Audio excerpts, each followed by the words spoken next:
Caatu Kayoor Kaleen la jógee ànd ak yeneen ñaari mbër dof dof moo nekk noonu ak mët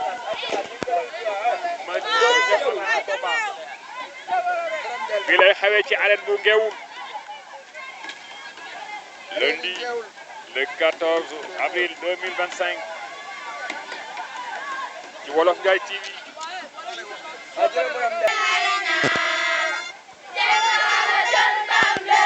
Dieng Saala supporteru Dieng Saala bu Ndiass supporteru Dieng Saala bu Ndiass Dieng Saala moo nekk noonu yanu leget bi Dieng Saala moo nekk noonu yanu leget bi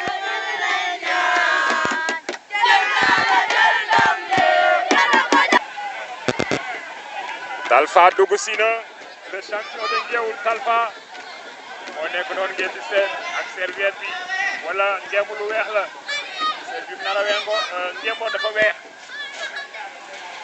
tey alors am nag ci combat bi Modou Lo ak Balla Gaye arbitre joxe na coup d'envoi bi Modou Lo moo leen féete ndeyjoor Balla Gaye moo leen féete wan rotation Modou Lo Balla Gaye fii ne moo leen féete ndeyjoor jàppante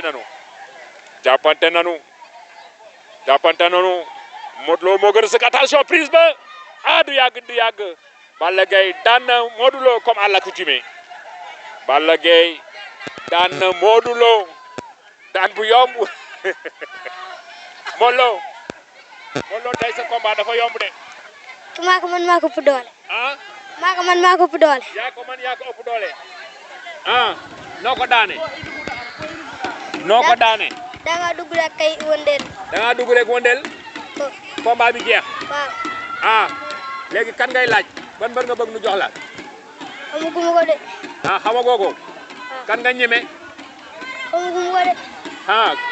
ku ñëw rek baax na. kan ngay sant. Laman kan ngay gërëm Laman. Laman. ak kan. ak Lamine Ndaw. ok. kooku mooy Balla Gaye facilement il a gagné le premier combat. xar fo xuufa Caatu Kayoor ñëw na ba ci bunt bi mu war a jaare mu gas fa sengoor ga denc ko foofu yàlla bu mu indi problème. Caatu Kayoor moo nekk noonu mi ngi jóge ba Kaleen noo nga cay sotti ndox maa ngi cay sotti ndox moom Caatu Kaleen ci boppam mëdd mooy nekk foofu di sumeeku xam naa yàggatul dara combat yu mag yi commencé ngir yàlla mën nañu bàyyi seen saa.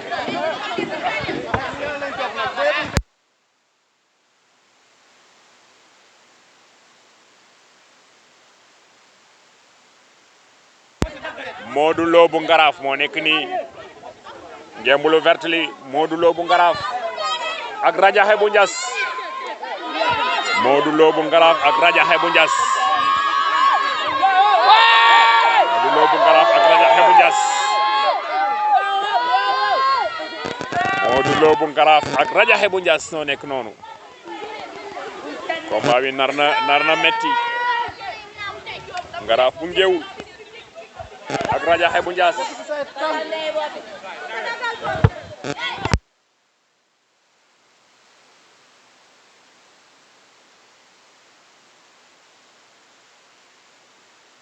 arbitre mi ngi joxe coup d'envoi bi di leen wax li lamb di nangu ak li lamb di bañ.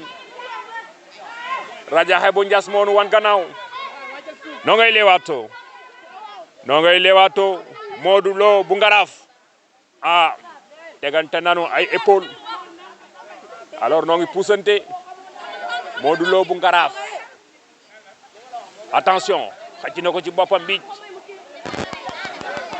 am na ñaar ku ci nekk am na ñaari ngembu Modou Lo koy xëcc ci boppam attention Modou Lo koy xëcc mais Radiakhé bañ na noo ngay bëree attention ma ngi koy moddu ma ngay gën a jige attention daanu nan ca saaku ya daanu nan ca saaku ya arbitre nee na jël amul daanu nan ca saaku ya arbitre nee na jël arbitre nee na Radiaha gagné na ko daf ko daan ci saaku jaaro bi lay tekki joxewul victoire nee na ko mu dindi jaaro yi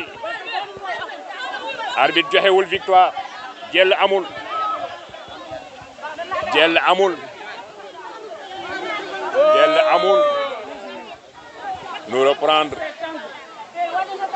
Babacar songaat na ko mu doobu ngaraaf roofoo nanu attention attention Radiaha attention Radiaha ma ngi koy puus bañ na taxaw am na ngeem ma ngi koy yëkkati ma ngi koy buddi waaye yombul attention ma ngi koy buddi ma ngi ci saako ya Babacar résisté na Modou Lo bu Ngaraaf résisté na appé woo ko noonu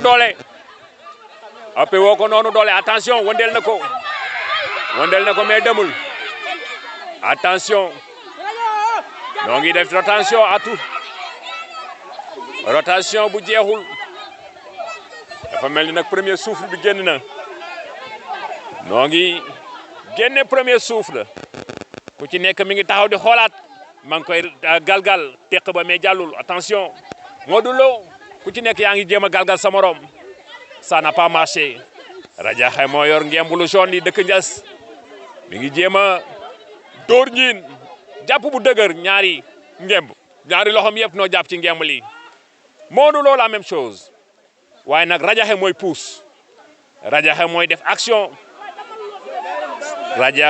def action pour am victoire jeexal combat bi attention be teq waaye jàllul teq na mais jàllul ba léegi noo nga ca Modou Lo sigi na opposé ko force moytul plaquage bi attention ma ngi koy yëkkati ki ci des di jéem a caaxabal Radiaha ba léegi noo nga ca xam naa jàpp bi nag moo dëgërul pour mu yëkkati ko ñoom ñaar ñëpp seen ngembli attention gënoon jigéen ñi xam naa attention ci teq bi wala galgal caxabal mooy mujje combat bi ba léegi toujours rotation Radiaha bu Ndiass attention gën na ko jigéen tafoo nanu ku ci nekk jéem a dóor qu'est-ce que am na arbitre tiré arbitre la wax arbitre moot na ko daan ko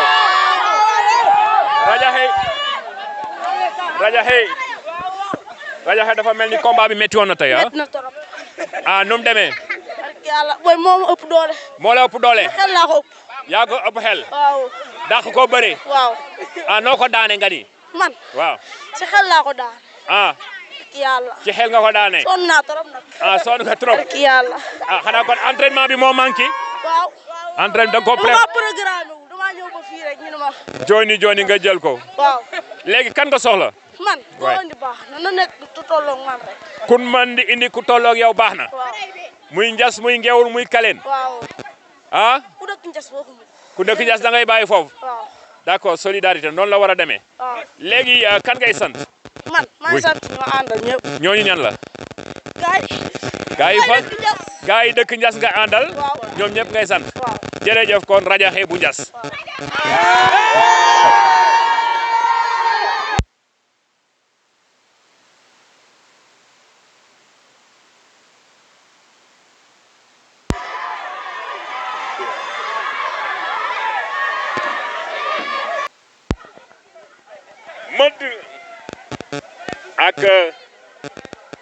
Mëdd ak Caatu Kayoor noo duggoon noonu def seeni xarfa xuufa bay génnaat.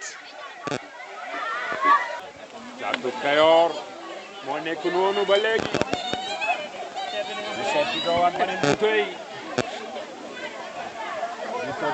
beneen bouteille. Kayor caaxaanul ay xarto xuufa véritable xarto xuufa la fi indi mi ngi dugg ak génn rek xam naa ki ko am moom dina xam ne am na mbër noo ngeeg Talfa noonu ci géew bi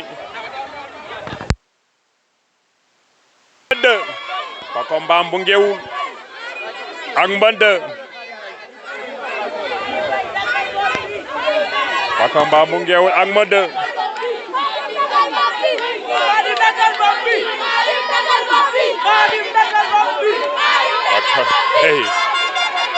Pako Mbaam ak mbënd Pako Mbaam moo yor ngemb lu weex li ngeen di seen noonu dafa mel ni moo ëpp ay supporters Mëdd nee na combat bi jeex na te commencé gul Mëdd mooy sotti ko noonu dernière bu teem Mëdd moo ëpp taxawaay morphologiquement aussi Mëdd moo am supériorité arbitre a ngi wax ak ñoom Mëdd moo nu wan gannaaw joxe na coup d'envoi Xaadem arrêté na ko pour génne ab jaaro encore génne na jaaro arbitre joxe waat na coup d'envoi combat bi mel na ni du yeex arbitre sifflé na Mëdd noo ngay leewaatoo Mëdd ji yettal tànku ndeyjoor qu'est-ce qu'il y a Mëdd tekkil sa li nga takk jaaro bi Pako Mbaam nee na ko temps bi le temps compte bëreel ak sa adversaire bu bëreeg supporter yi bëreel ak sa adversaire bu bëreeg supporter yi arbitre sifflé waat na Mëdd noo ngay baral li waatoo ba Pako Mbaam gëdd na ko Mëdd song na ko ndenga ñan nanu ko alors attention rotation wëndeel na ko kenn mësul koo gis kenn mësul gis lu mel noonu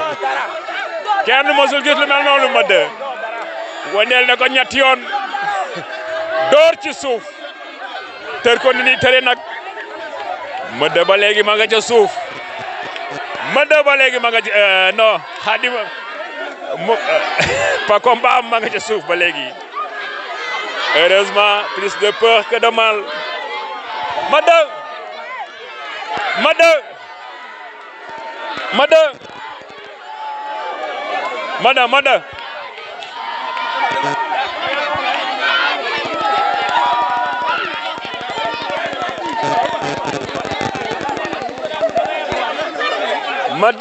Mëdd moo daan Pako Mbaam bu ngeewul Mëdd noo daane combat bi man ko ëpp ko doole danga ko man ëpp ko doole waaw li nga entraîné xajul ci moom sax waaw léegi yow kan nga soxla kan ku pare rek pare naa ku pare nga waaw mooy loolu bàyyi woo fi kenn déedéet léegi est-ce que mën nga nu ñëwal ci combat bi lan moo tax nga ñime ko dama xam ne kii entraîné wul waaw mooy loolu te yow da nga entraîné waaw loolu ngay liggéeyee waaw waaw kon mën nañ la xaar ci arène bu Médina Dakar jour tabaski waaw pare naa de pare nga pour jël combat waaw pare pour lekk avance bi rek yaa ma gën a pare pour lekk avance waaw alors Mëdd kan ngay sant ak a gërëm maa ngi sant sama boy yi yëpp ñooñu fan lañ jógee boy ñoo ngi jógee Këleen ak Kouré Mbatar noo ngi jógee Këleen ak Kouré Mbatar waaw nga ànd ak ñoom ñëw seen premier combat nga gagné ko waaw kon noo ngi xaar Caatu Kajoor ba xam nu muy def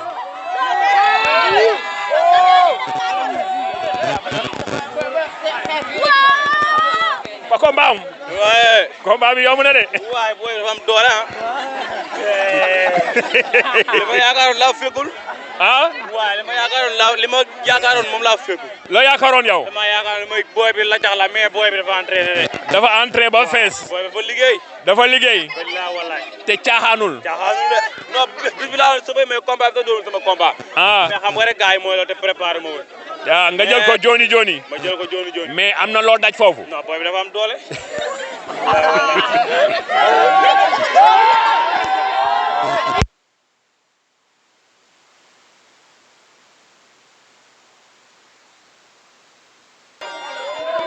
le grand combat mbër yu mag yi dugg si nañu. Caatu Kayoor moo nekk noonu jógee ba Kaleen wala Kuure. Dieng Saala bu Njas moo koy dàq noonu ak i xarfa fuufaam ak legetam. Caatu Kayoor génn na bàyyi ko ak enceinte bi. kan moom bouteille yu bari. Dieng Saala. ah ça devient sérieux. ñeenti bouteille la ngoogu bu fekkee ni yëpp daf ko war a xëppoo dana tooy. Caatu Kayoor moo nekk noonu xëppoo woon na soow premièrement fi mu ne nii mi ngi xëppoo ndox buteelu 10 litres bi buteelu 10 litres bi attention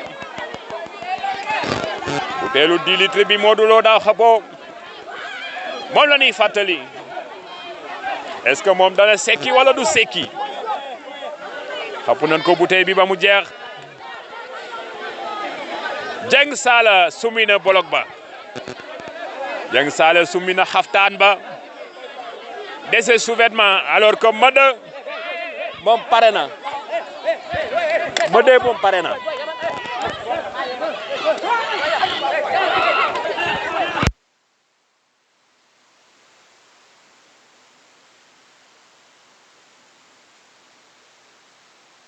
Kayoor mooy wane boppam noonu.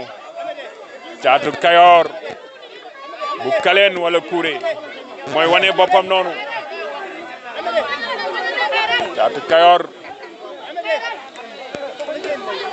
Dieng Saala bu Njas mi ngi continuer di def le tour de l'arène.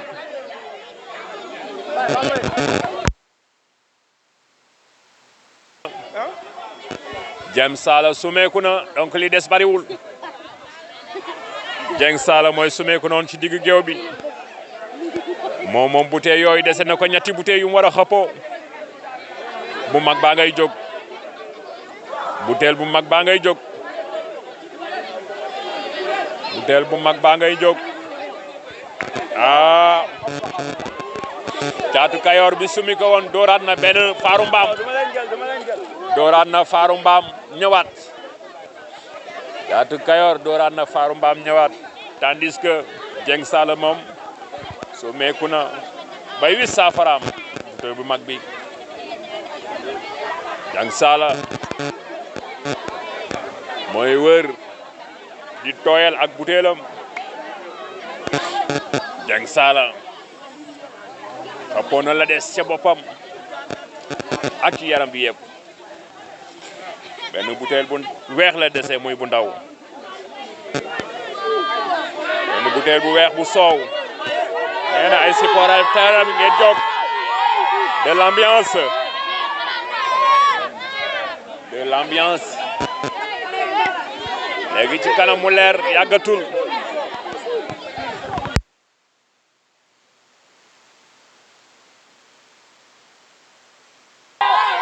dernier bouteille bi soow la. Dieng Saala moo ko xëppoo noonu. daana kon bu génnee ay bouteilles am rek combat bi taxaw.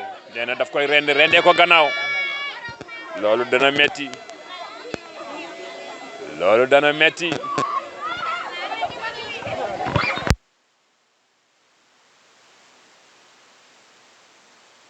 waat na. pare na. sukk di ko xaar. Dieng Saala ma ngay tekki sengoor ga. wala mu takkaat ko mu gën a dëgër pour adversaire am bañ cee jàpp. defe naa ni ku ci nekk ma ngay jox mbërëm sengoor gi. gis ngeen nam ko yëlëbee tàllal ko ko teg ci baatam. waraat encore. grand combat bi moo nekk noonu fii ci arène bu Ngéwul le lundi 14 avril 2025 jox na Senghor ga entraîneur am jox na Senghor ga entraîneur am summi na dàll ya fekk na Caatu Kayoor moom it summi na dàllam ku ci nekk nee na ay supporters am jóg leen toujours des conseils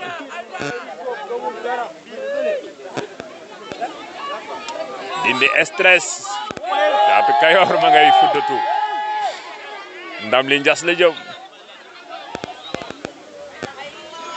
desul dara arbitre sifflé Dieng Saala bu Njas moo leen féete ndeyjoor Dieng Saala bu Njas moo leen féete ndeyjoor Caatu Kayoor bu Kuure wala Kaleen moo leen féete càmmoñ promoteur bi mi ngi wax ak ñoom pour tempérer fola une façon de vous promouvoir ngeen def ko loolu wàññi boo gis ci benn lay commencé nu boole ci discipline boole ci fair play xam la loi n'est-ce pas du sport ñett rek moo mën a am victoire défaite ak nul la ci yàlla jox rek nga xam ni loolu la séddee bu dee victoire nga sant bu dee défaite nga xam ni loolu la yàlla séddee sante ko yàlla te de gën a entraîné ji defarwaat noonu rek lay demee Kajoor benn bopp la c'est la même commune de Mérina Dakhar arbitre joxe na coup d'envoi ba ku ci nekk xëpp na suuf sa kanam noo ngay leewaatoo à distance Caatu Kayoor wàcc na mu ëpp rallonge waaye wàcc na ci suuf ci tànkam noo ngay leewaatoo di def rotation Dieng Saala ma ngay xool tànk ya gëdd na gëddaat nu continuer leewaatoo ba ko ci bekk yaa ngi xool sa bopp sa morom attentivement round d'observation attention même na pour dem ca tànk ya Dieng Saala ras même na moom it Dieng Saala rasu na daa di même attention song na ko est-ce que song ba baax na Dieng Saala am na ñaari ngemb ñaari loxo yi jàpp nanu waaye Caatu Kayoor moom tamit la même chose Dieng Saala moo nu wan ginnaaw attention roof na galgal ga mais jàllul Dieng Saala ne du aksi ba léegi ku ci nekk yaa ngi jàpp nu ndenge ñente ku ci nekk di xool nooy def sa morom arbitre jigéen nan saaku ya ku ci nekk jàpp na waaye ku ci nekk xañ na sa morom boppam xam naa dinañ gën a roofoo pose attention Caatu Kayoor jéem na ko ñoddi waaye Dieng Saala lank na Caatu Kayoor jéem na ko ñoddi Dieng Saala lank na ku ci nekk yaa ngi garder say tànk Dieng Saala taxaw na waaye mënul agsi ku ci nekk contrôler sa morom ci mbagg mi ku ci nekk attention sukk na yug na pour emprise jogaat waaye bettu ko Dieng Saala ba léegi attention noo ngay moddante attention noo ngay moddante dafa mel ni ëppante doole amul wala du lool ëppante doole amul wala du lool Caatu Kayoor lan jàppan ni moo ëpp rallonge morphologiquement moo gën a taxaw mais doole du loolu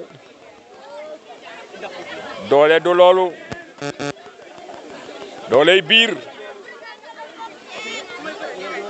ci nekk jàpp na bu dëgër roofante ay mbagg ku ci nekk kal sa morom ci mbagam ba tax na ku ci nekk kenn mënul xëcc sa morom ba mu agsi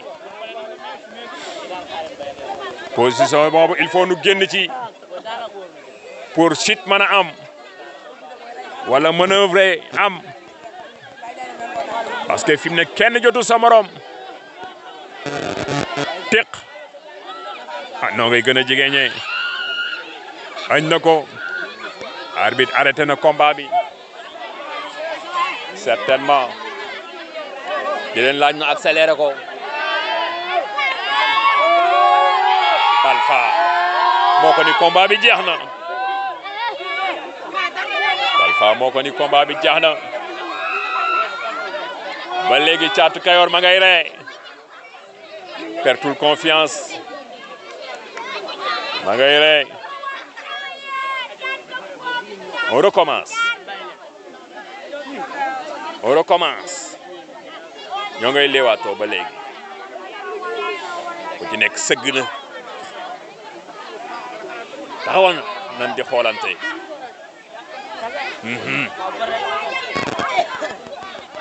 kenn du asaaroo combat am baral nan ko Dieng Saala na muy songe baaxul ca kaw lay songe même position no ngay modante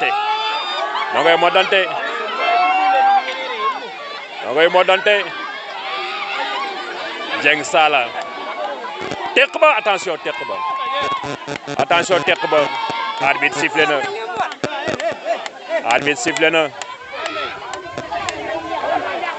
arbitre sifflé na xam naa day defaraat ngembuli lay defaraat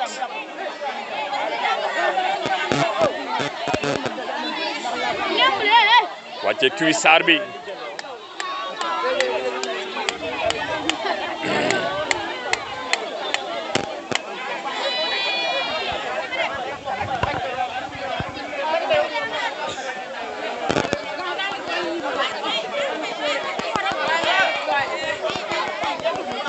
ñëwaat nañ ci géew bi mi ngi guddi Caatu Kayoor woowaat nañ ko di ko jaxaat ay conseil pour mu jeexal combat bi parce que mi ngi guddi arbitre sifflé waat na troisième fois mais kenn bëggu ci asaaroo combat am bëgg nañ ko ceexal waaye ku juum nu yedd la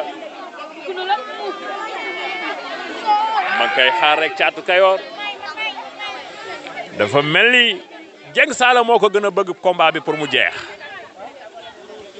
moom it mu taxaw di ko xaar position défensive arbitre ñëwaat na ni leen bëre leen attention Dieng Saala mooy song mais prise bi bala muy agsi mu capté ko mu ngi koy ëñ mi ngi arrière roof na ko caxabal ba jàppul Dieng Saala bul ko gën a bëgg ëppoo ko doole Dieng Saala bul ko gën a bëgg ëppoo ko doole bu la ëppul doole ëppoo ko doole waaye bëgg na jeexal combat bi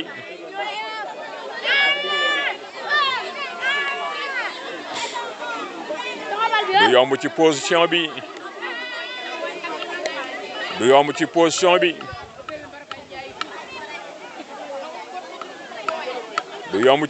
bi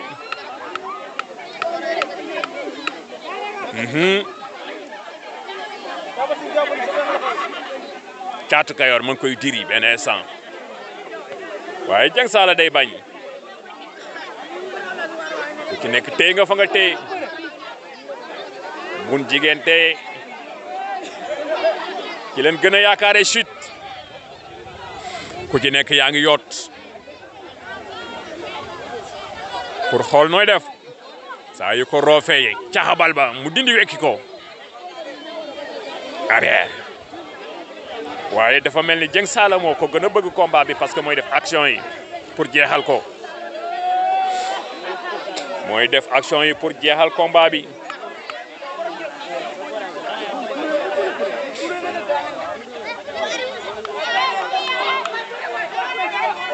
diggante Dieng Saala ak Caatu Kayoor diggante Dieng Saala ak Thiatou Kayor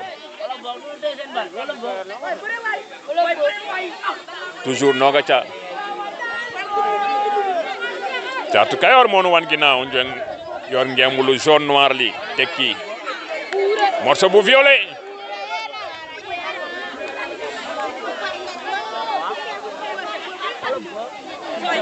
waaye moom dafa mel ni day xaar Dieng Saala roof na caxabal ba Dieng Saala arrière roof na caxabal ba Dieng Saala arrière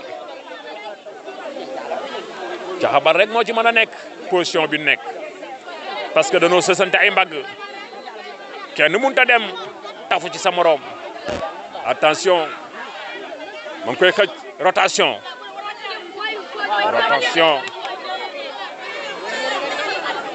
attention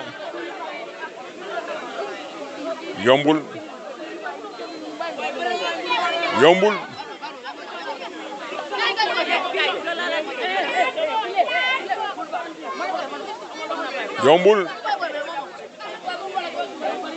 way gën a jigéeñe attention caxabal bi dem Dieng Saala attention donc ca saako yi attention arbitre dafa xaw a hésité benn instant arrêté na ko benn instant mu bàyyiwaat saako yi fekkiwul kenn mais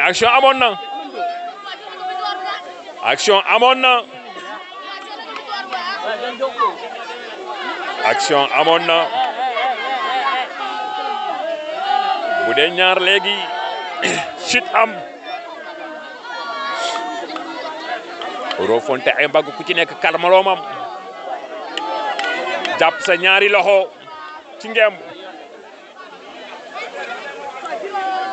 ni combat bi du yomb mu jël am arbitre ñëwaat na tàllam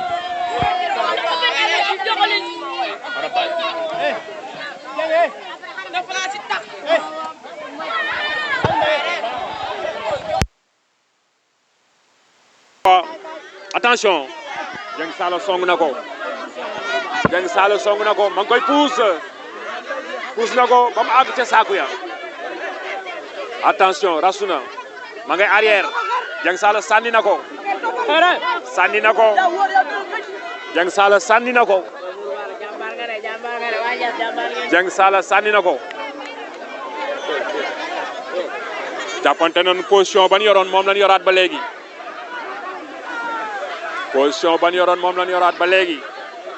arbitre mi ngi leen di wax ni temps bi jeex na ba pare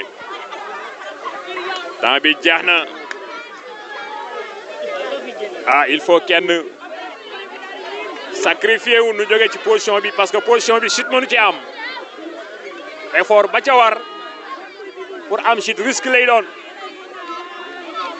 te dafa mel ni Thiatou Kayor caaxaanewul combat bi il est en position défensive daf koy xaar bu Dieng Saala defee erreur mu jéem ci profiter comme le fait Lac de Guiers Dieng Saala aussi moom tamit dafa am ñum àndal am lu mu bëgg du asaaroo boppam moo tax combat baa ngi xëy nul attention Dieng Saala nga koy pousse Dieng Saala nga koy moot di ko xëcc waaye mënul nekk ëppewu ko noonu doole ak position bi mu jël kale ko ci kaw Dieng Saala toujours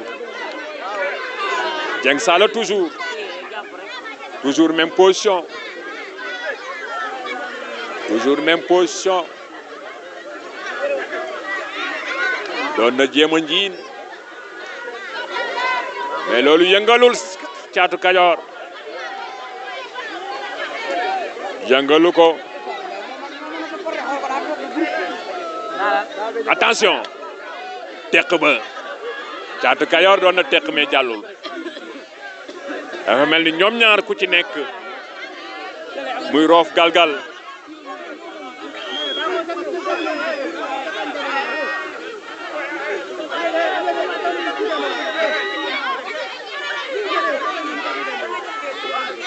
arbitre arrêté waat na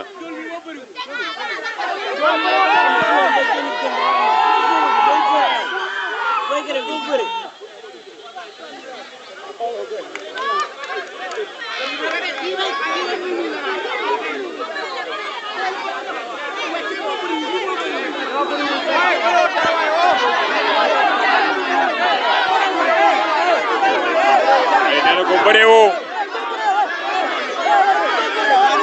waaye nag ay supporters Ndiass noo ko naa bëree woo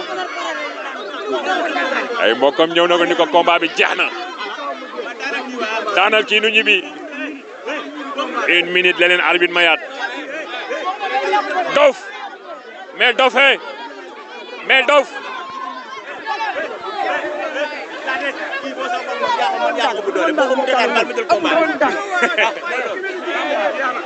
Modou nee na ko boo ko mënta daan baal ma jël combat bi gaa yi ànd ak Caatu Kayoor noo ngi koy ñemeloo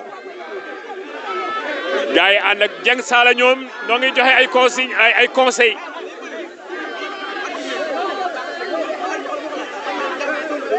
Modou pare na pour jël combat bi pour daan ko arbitre nee na leen vidé leen géew bi nu xoolaat dernier round c'est le dernier round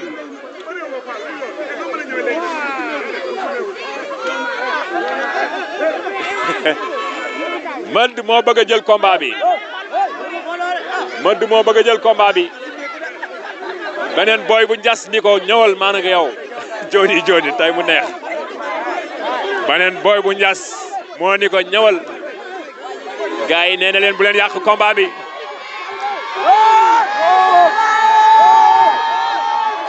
bu leen yàq combat bi nan bàyyi bi nu doon seetaan mu continuer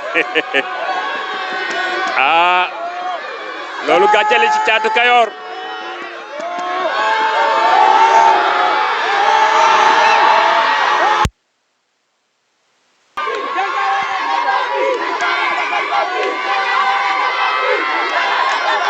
Dieng Saala dagal bopp bi moom ngeen di dégg noonu dafa mel ni nag Caatu Kayoor bareetul ko supporter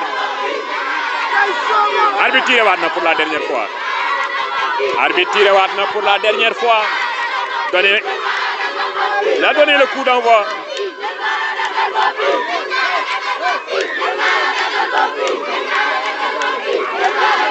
Dieng Saala motivé par les supporters ba ngay def rotation di xool naka lay def ba ak ci tànki waaye ca kaw lay songe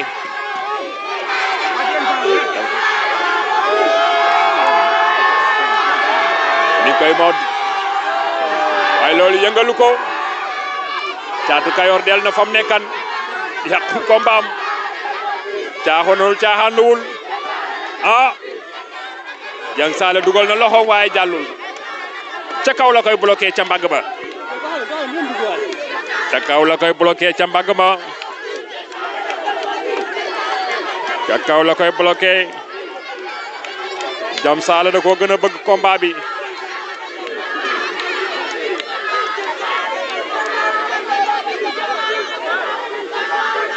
mënu koo yëkkati mënu koo yëkkati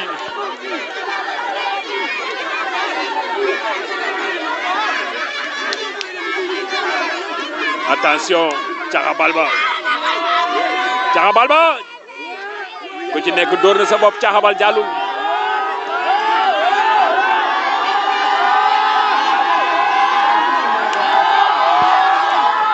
attention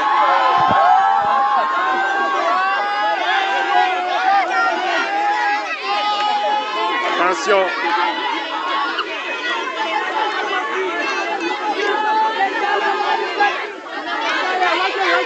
Ahmed wax ko fi mu jàpp baaxul fi mu jàpp baaxul wax ko ko waaye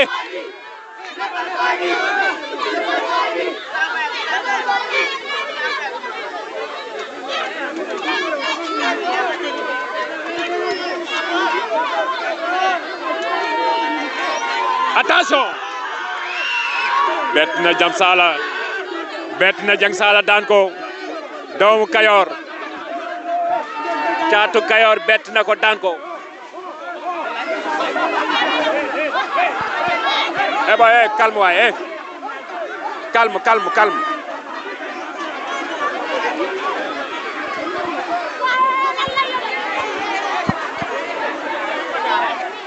da ko bett dóor ko caxabal wax naa leen ni ko da koy xaar ba mu ñëw def erreur mu bett ko ci noonu la ko doomu Kayor Caatu Kayor daane lu jéem a jëli Caatu Kayor yow yaa jàkkaarloo woon tey ak Dieng Saala combat bi yàgg na lool lu tax mu yàgg ah combat bi lu tax mu yàgg combat bi oui te booy dama xaw a sàcc doole tuuti da nga koo sàcc moom dama xaw a sàcc doole tuuti pardon mi ngi ñëw waay da nga ko c'est le fair play Dieng Saala indi nañ ko mu ànd ak moom jox na leçon ñëpp jom la feesee Dieng Saala waaye fair play la feesee Dieng Saala li daw na yaram ñun ñëpp ay doomu Kayor la ñun ñëpp noo bokk commune bi vraiment mu nekk acte bu nga xam si c'est à saluer parce que foo la rek agré bu ko dépassé affaire day yàq te àdduna bépp vraiment noo ngi koy seetaan di ci wéttaliku muy lu rafet kon nan xool naka lan koy waggaree pour mu wéy parce que lu nekk nga ci promotion ngi ci kenn xamul ku ci nekk fu mu la mën a yóbbu lu del siwaat ci combat bi Caatu Kayor lu tax combat bi yàgg c'est que ça dama xaw a sàcc doole tuuti dama xaw a sàcc doole tuuti moo tax moom moo la ëpp doole tuuti waaw yow tamit nga taxaw xaar ko di xaar mu def erreur pour nga profiter ji mais yow bu leen xoolee dafay mel ni yow yaa ko féete kaw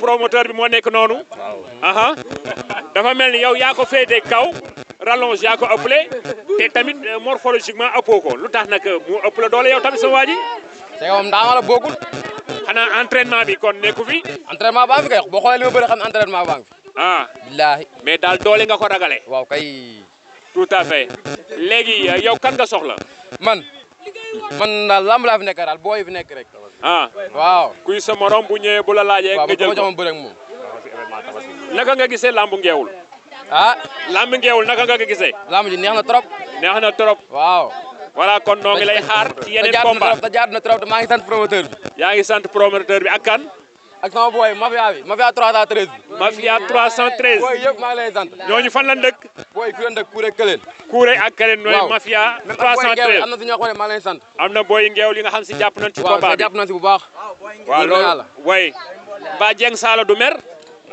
Dieng Saala xam naa dana metti mu wax waaye sport moo demee noonu indi na jom indi na bëgg combat bi mais sa waay da ko xaar ba ci dernier mu profiter de l'erreur pour def la benn galgal boo yëgul yow noo ko jàngatee.